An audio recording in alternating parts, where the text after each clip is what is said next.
Hello and welcome viewers. स्वागत है आप सभी का हमारे यूट्यूब चैनल डिजिटल सर्जी के 12 जून के करंट अफेयर सेशन में।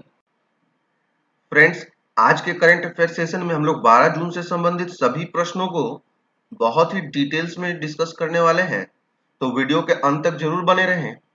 आगे बढ़ने से पहले आप सभी से रिक्वेस्ट है कि अगर आपने हमारे चैनल को सब्सक्राइब नहीं किया है या आप हमारे चैनल पे पहली बार आ रहे हैं तो चैनल को सब्सक्राइब करना ना भूलें और साथ ही बेल आइकन को जरूर दबाएं ताकि आगे आने वाली हमारी सभी वीडियोस का नोटिफिकेशन आप सभी को मिल सके। ज्यादा समय न लेते हुए आज का सेशन शुरू करते हैं और सीखते हैं।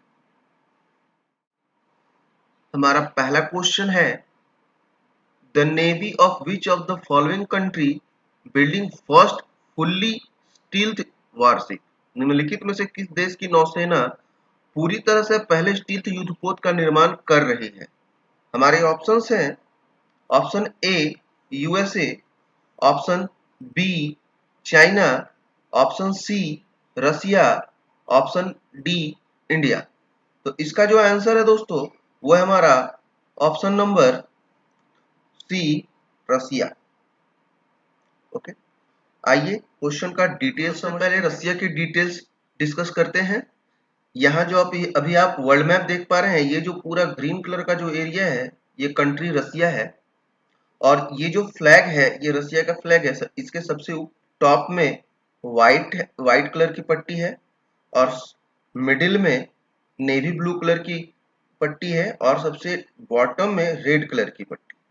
क्लियर है? आइए और भी डिटेल समझते हैं। रसिया के जो वर्तमान प्रेसिडेंट हैं वो हैं व्लादिमीर पुतिन और इसके जो वर्तमान में प्राइम मिनिस्टर हैं वो है मिखाइल मिशुस्तिन और रसिया की जो कैपिटल है वो है मॉस्को और रसिया की जो मुद्रा है करेंसी वो है रसियन रूबल। यहां तक क्लियर है? चलिए बढ़ते हैं आगे की डिटेल्स की ओर। यहाँ पे रसिया जो अभी अपना पहला स्टील्थ युद्धपोत बना रहा है उसके बारे में कुछ जानकारियां हैं, आइए इसे डिस्कस करते हैं। यह जहाज पनडुब्बियों का पता करके उन्हें नष्ट करने में सक्षम है। स्टील्थ तकनीकी से निर्मित जहाजों और विमानों का रडार के द्वारा पता नहीं लगाया जा सकता। क्लियर है? इस युद्धपोत का पता लगाना मुश्किल होगा। मरकरी नेवल कार्वेट डर प्रोजेक्ट 20386 की सेल पहले ही बनाई जा चुकी है और जहाज को अगले साल तक नौसेना को सौंपे जाने की उम्मीद है। यह युद्धपोत क्रूज मिसाइलों, विमान भेदी मिसाइलों और तोपखाने से लैस होगा। क्लियर है दोस्तों? चलिए बढ़ते हैं हम हमारे अगले प्रश्न की ओर। नेक्स्ट क्वेश्चन है, which of the following state UT launch chief minister शिशु सेवा स्कीम। निम्नलिखित में से किस राज्य केंद्र शासित प्रदेश ने मुख्यमंत्री शिशु सेवा योजना शुरू की है? तो हमारे ऑप्शंस हैं, option A Uttar Pradesh, option B Assam, option C Madhya Pradesh और ऑप्शन डी गुजरात। तो इसका जो आंसर है वो है ऑप्शन नंबर बी असम। आइए शिशु सेवा योजना और एक स्टेट का नाम आया असम, इसके बारे में डिटेल से डिस्कस करते हैं। तो फ्रेंड्स, असम स्टेट का एक बार फिर से नाम आ चुका है। चलिए फिर से इसके बारे में डिस्कस करते हैं। हमारी पिछली बहुत सारी वीडियो में भी असम का नाम आ चुका है, तो इसी तरह चीजें रिपीट होंगी।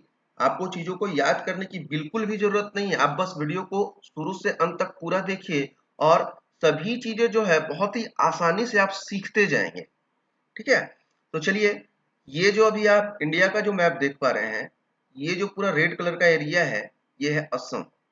ओके, और असम का जो फॉर्मेशन हुआ था वो हुआ था 26 जनवरी 1950 को और इसकी जो कैपिटल है वो है दिसपुर और टोटल नंबर ऑफ डिस्ट्रिक्ट हैं असम में 33 और विधानसभा की सीटों की संख्या जो है वो है 126 और टोटल राज्यसभा सीट है 7 और लोकसभा सीटों की कुल संख्या है 14। टोटल लोकसभा सीट है 14। और अभी जो आप यहाँ नीचे ये लेफ्ट साइड में ये जो तस्वीर देख रहे हैं ये है अभी प्रेजेंट में असम के chief minister Himanta Biswa Sharma. Clear है? और यहाँ जो ये आप अभी लेफ्ट साइड में राइट साइड में बॉटम में ये जो तस्वीर देख पा रहे हैं ये है जगदीश मुखी जो कि असम के वर्तमान में गवर्नर है। क्लियर है यहाँ तक? चलिए बढ़ते हैं आगे की डिटेल्स की डिस्कस करते हैं चीफ मिनिस्टर शिशु सेवा स्कीम के बारे में। तो चीफ मिनिस्टर शिशु सेवा स्कीम के बारे में समझते हैं। राज्य सरकार रुपए देगी प्रति बच्चा 3500 रुपए प्रति माह, जिसमें केंद्र सरकार की 2000 सहायता भी शामिल होगी।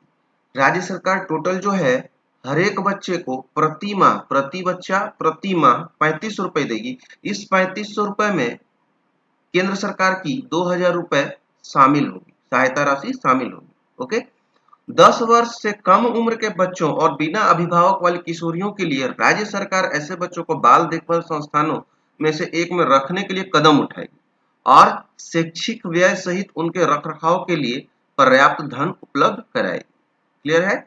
अनाथ किशोरियों को आवास दिया जाएगा, उनके संवेदनशील देखभाल और उचित सुरक्षा सुनिश्चित करने के लिए उपयुक्त और प्रतिष्ठित संस्थान में से किन्हीं एक में रखा जाएगा। क्लियर है? चलिए बढ़ते हैं हम हमारे अगले प्रश्न की ओर। हमारा नेक्स्ट क्वेश्चन है, which of the following automobile company has recently appointed Benedetto Vigna as its CEO? निम्नलिखित में से किस ऑटोमोबाइल कंपनी ने हाल ही में बेनेडेटो विग्ना को अपना सीईओ नियुक्त किया है? तो आइए ऑप्शंस देख लेते हैं। ऑप्शन ए है ऑडी, ऑप्शन बी है कैडिलैक, ऑप्शन सी है शेवरोलेट और ऑप्शन डी है फेरारी। तो इसका जो आंसर है वो है हमारा ऑप्शन नंबर डी, फेरारी। आइए डिस्कस करते हैं इस क्वेश्चन को डिटेल्स में। तो फ्रेंड्स, जैसा कि आप अभी स्क्रीन के राइट साइड में टॉप में ये जो तस्वीर देख पा रहे हैं, यही है बेनेडेटो विग्ना। इन्हीं को अभी फेरारी का नया सीईओ नियुक्त किया गया है। और ये जो आप लोगो देख रहे हैं, ये फेरारी का लोगो है, जो कि एक ऑटोमोबाइल कंपनी है और लग्जरी कार्स बनाती है। और फेरारी के जो फाउंडर थे वो थे एंजो फेरारी, और इसका फॉर्मेशन हुआ था 1947 में, 1947 में। और इसका जो हेडक्वार्टर है वो है मारानेलो, इटली। क्लियर है? चलिए बढ़ते हैं हम हमारे अगले प्रश्न की ओर। नेक्स्ट क्वेश्चन है, who among the following has been appointed as the first women chairwoman of England football association? निम्नलिखित में से किसे इंग्लैंड की फुटबॉल एसोसिएशन की पहली महिला अध्यक्ष के रूप में नियुक्त किया गया है? हमारे ऑप्शंस हैं, A Sphurti Priya, B Greg Clark, C Debbie Hewitt और डी एमा स्कॉट। तो इसका जो आंसर है वो है option number C, Debbie Hewitt. आइए क्वेश्चन को डिटेल्स में समझते हैं। तो यहाँ पे जो आप अभी ये तस्वीर देख पा रहे हैं, यही है डेबी हैविट। इन्हीं को अभी इंग्लैंड फुटबॉल एसोसिएशन की पहली महिला अध्यक्ष के रूप में नियुक्त किया गया है। चलिए बढ़ते हैं हम हमारे अगले प्रश्न की ओर।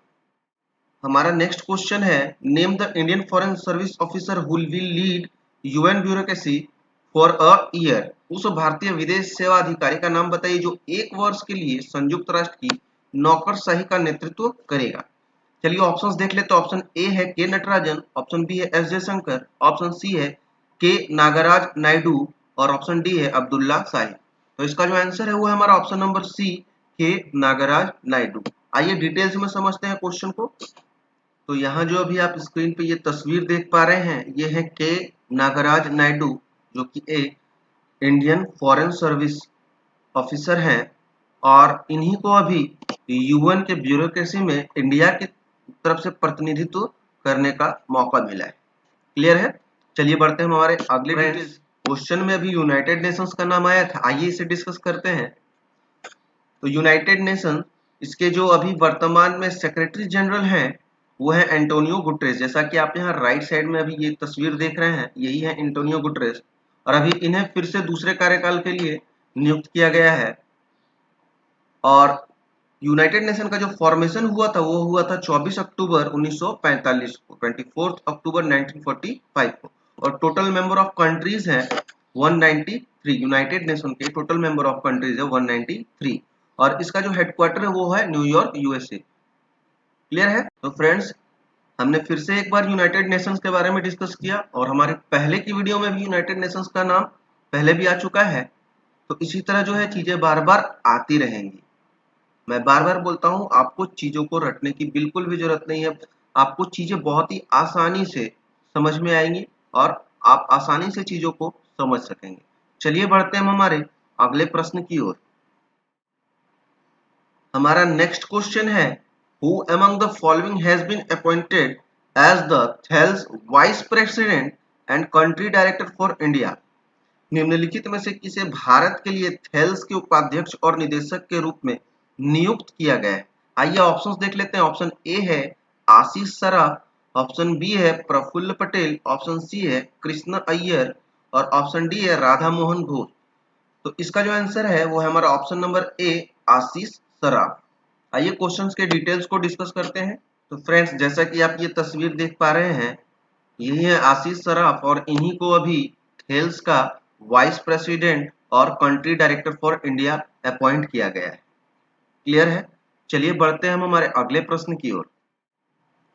हमारा नेक्स्ट क्वेश्चन है, what is the growth rate projection of India for the physical year 2022 according to Iqra ICRA? इकरा के अनुसार वित्तीय वर्ष 2022 के लिए भारत की विकास दर का अनुमान क्या है? तो आइए ऑप्शन देख लेते हैं। ऑप्शन ए है 9.9%, ऑप्शन बी है 8.6%, ऑप्शन सी है 10.1% और ऑप्शन डी है 8.5%। तो इसका जो आंसर है फ्रेंड्स वो है हमारा ऑप्शन नंबर डी 8.5%। आइए आगे के डिटेल्स को डिस्कस करते हैं। तो फ्रेंड्स, यहाँ क्वेश्चन में नाम आया था इकरा का, ICRA का। तो सबसे पहले ICRA का फुल फॉर्म जान लेते हैं। ICRA का फुल फॉर्म होता है investment information and credit rating agency of India limited. Clear है? आगे बढ़ते हैं। इकरा limited is an Indian independent and professional investment information and credit rating agency. It was established in 1991 and was originally named Investment Information and Credit Rating Agency of India Limited। जैसा कि अभी यहाँ पे हमने इकरा का फुल फॉर्म समझा। इकरा limited एक भारतीय स्वतंत्र और पेशेवर निवेश सूचना और क्रेडिट रेटिंग एजेंसी है। यह 1991 में स्थापित किया गया था और इसे मूल रूप से investment information and credit rating agency of India limited के नाम से जाना जाता है। चलिए आगे और समझते हैं। इकरा के जो non executive chairman and independent director वो है अरुण दुग्गल। क्लियर है? और इकरा का जो फॉर्मेशन हुआ था 1991, जैसा कि अभी यहाँ पे हमने समझा था, और इकरा का जो हेडक्वार्टर है वो है गुड़गांव, न्यू दिल्ली। क्लियर है? चलिए बढ़ते हैं हम हमारे अगले प्रश्न की ओर। हमारा नेक्स्ट क्वेश्चन है, according to the latest report by Chainalysis which of the following country top in bitcoin investment gain in 2020? Chainalysis की नवीनतम रिपोर्ट के अनुसार 2020 में निम्नलिखित में से कौन सा देश बिटकॉइन निवेश लाभ में शीर्ष पर है? ऑप्शंस देख लेते हैं। ऑप्शन ए है चाइना, बी है ऑस्ट्रेलिया, सी है यूएसए और डी है न्यूजीलैंड। तो इसका जो आंसर है फ्रेंड्स वो है सी, यूएसए। आइए डिस्कस करते हैं डिटेल्स में। हमने पहले भी यूएसए के बारे में डिस्कस किया था हमारी पहले की वीडियो में। चलिए फिर से डिस्कस करते हैं।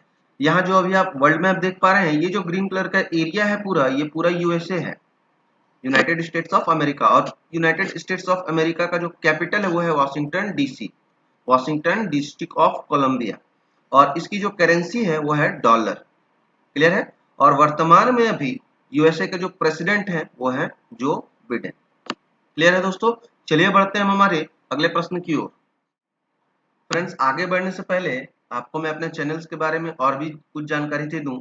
आप हमारे चैनल में रीजनिंग से रिलेटेड भी टॉपिक की वीडियो पा सकते हैं। तो जो रीजनिंग की वीडियो देखना चाहते हैं वो हमारे चैनल में जाके उस वीडियो को देख सकते हैं। क्लियर है? चलिए बढ़ते हैं हमारे अगले क्वेश्चन की ओर।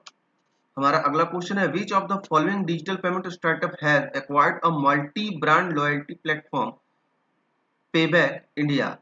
निम्नलिखित में से किस डिजिटल भुगतान स्टार्टअप ने एक multi brand loyalty platform payback India का अधिग्रहण किया है? आइए ऑप्शंस देख लेते हैं। ऑप्शन ए है पेटीएम, ऑप्शन बी है भारत पे, ऑप्शन सी है फोन पे और ऑप्शन डी है गूगल पे। तो इसका जो आंसर है फ्रेंड्स वो है ऑप्शन नंबर बी भारत पे। देखिए एक बार फिर से भारत पे का नाम आ गया है। चलिए फिर से इसके बारे में डिस्कस करते हैं। तो यहाँ जैसा कि आप ये लोगो देख रहे हैं, ये भारत पे का लोगो है और इसके बारे में डिटेल से समझते हैं। वर्तमान में जो भारत पे के सीईओ हैं वो है अश्नीर ग्रोवर और भारत पे की जो फॉर्मेशन हुई थी वो हुई थी 2018 में और इसका जो हेडक्वार्टर है वो है न्यू दिल्ली। क्लियर है? चलिए बढ़ते हैं हम हमारे अगले प्रश्न की ओर। नेक्स्ट क्वेश्चन है, which of the following city has top the global liveability index 2021? निम्नलिखित में से कौन सा शहर ग्लोबल लिवेबिलिटी इंडेक्स 2021 में शीर्ष पर से। लिवेबिलिटी मतलब रहने योग्य शहर। ओके, चलिए देखते हैं। हमारे ऑप्शन है, ऑप्शन ए है कैनबरा, ऑप्शन बी है ऑकलैंड, ऑप्शन सी है एम्स्टर्डम और ऑप्शन डी है वेलिंगटन। तो इसका जो आंसर है वो हमारा ऑप्शन नंबर बी, ऑकलैंड। तो फ्रेंड्स, क्वेश्चन में भी ऑकलैंड का नाम आया था। तो ऑकलैंड जो है वो न्यूजीलैंड के अंदर एक शहर है, और यहाँ जैसा कि आप अभी ये वर्ल्ड मैप देख पा रहे हैं, ये जो एरिया है पूरा ग्रीन कलर का, ये न्यूजीलैंड है, और इसी के अंदर एक शहर है ऑकलैंड, जिसे अभी ग्लोबल लिवेबिलिटी इंडेक्स 2021 में टॉप पर है। क्लियर है? जो अभी आप फ्लैग देख रहे हैं, ये न्यूजीलैंड का फ्लैग है, और वर्तमान में अभी न्यूजीलैंड के जो प्राइम मिनिस्टर हैं वो हैं जेसिंडा अर्डर्न, और न्यूजीलैंड का जो कैपिटल है वो है वेलिंगटन, और वहां की जो मुद्रा है, करेंसी, वो है डॉलर। यहां तक क्लियर है फ्रेंड्स? चलिए बढ़ते हैं हमारे आगे के डिटेल्स की ओर। तो फ्रेंड्स, ये जो ग्लोबल लिवेबिलिटी इंडेक्स था 2021, उसके बारे में कुछ डिटेल्स है, आइए इसे डिस्कस करते हैं। इकोनॉमिस्ट इंटेलिजेंस यूनिट तरीके से ये किसने प्रकाशित किया? तो इकोनॉमिस्ट इंटेलिजेंस यूनिट ने। इसके द्वारा प्रकाशित ग्लोबल लिवेबिलिटी इंडेक्स 2021 जीवित रहने योग्य में न्यूजीलैंड और ऑस्ट्रेलिया के शहर आगे रहे। इसके बाद है न्यूजीलैंड के शहर ऑकलैंड को कोविड-19 के विस्तार को नियंत्रित करने के लिए सर्वश्रेष्ठ स्थान दिया गया। जो कोविड-19 का जो वायरस फैल रहा था उसको बढ़िया तरीके से कंट्रोल किया इस शहर ने, जिसके कारण ये अभी टॉप पर है। ठीक है, नेक्स्ट जो है जापान के ओसाका शहर ने दूसरा और ऑस्ट्रेलिया के एडिलेड शहर ने तीसरा स्थान प्राप्त किए। सीरिया की राजधानी दमिश्क की स्थिति सबसे खराब रही।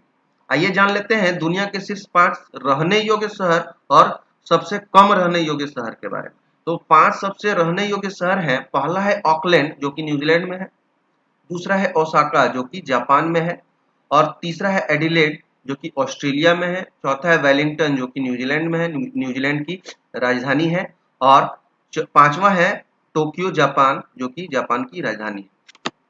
क्लियर है?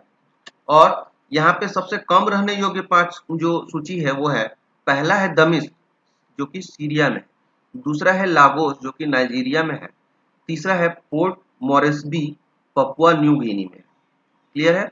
और चौथा है ढाका जो कि बांग्लादेश की राजधानी है, और पांचवा है अल्जीरियस जो कि अल्जीरिया की राजधानी है। यहां तक क्लियर है?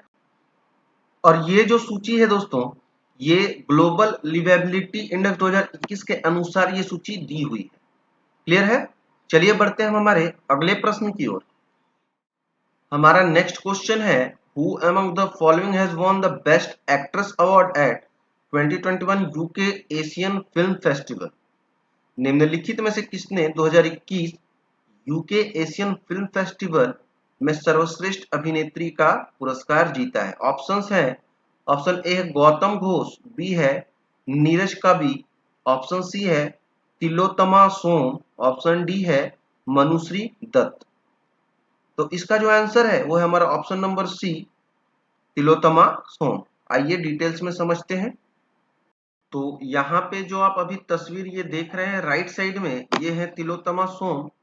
इन्हीं को अभी यूके एशियन फिल्म फेस्टिवल 2021 में बेस्ट एक्ट्रेस का अवार्ड मिला है। आइए जानते हैं अवार्ड के बारे में। यूके एशियन फिल्म फेस्टिवल 2021 का 23वां संस्करण था। ये जो इस बार का जो फिल्म फेस्टिवल जो ऑर्गेनाइज हुआ वो 23वां संस्करण था, 23rd एडिशन। तिलोत्तमा सोम को जो ये अवार्ड मिला बेस्ट एक्ट्रेस का, वो ये फिल्म के लिए मिला राहगीर द वेफेयरर्स। क्लियर है? और इस फिल्म के जो निर्देशक हैं, डायरेक्टर, वो है गौतम घोष। यहां तक क्लियर है? फिल्म निर्माता गौतम घोष ने यूकेएएफएफ में सर्वश्रेष्ठ निर्देशक का भी पुरस्कार जीता, और बेस्ट डायरेक्टर का जो पुरस्कार है वो किसने जीता इस फिल्म फेस्टिवल में? तो गौतम घोष ने। क्लियर है? चलिए बढ़ते हैं हम हमारे नेक्स्ट क्वेश्चन की ओर। हमारा नेक्स्ट क्वेश्चन है, who among the following was conferred with the regional award as Asia Pacific productivity championship? निम्नलिखित में से किसे एशिया प्रशांत उत्पादकता चैंपियनशिप के रूप में क्षेत्रीय पुरस्कार से सम्मानित किया गया? तो हमारा जो ऑप्शन है वो देख लेते हैं। ऑप्शन ए है आर एस सोडी, ऑप्शन बी है अनिल अंबानी, ऑप्शन सी है आनंद महिंद्रा और ऑप्शन डी है रतन टाटा। तो इसका जो आंसर है वो हमारा ऑप्शन नंबर ए RS सोडी। आइए इसके बारे में समझते हैं। तो यहाँ जो ये आप तस्वीर देख रहे हैं ये है RS सोडी। इनका पूरा नाम है रितेंद्र सिंह सोडी और ये अभी वर्तमान में अमूल के प्रबंध निदेशक हैं, MD। यहाँ तक क्लियर है। चलिए बढ़ते हैं हम हमारे अगले प्रश्न की ओर।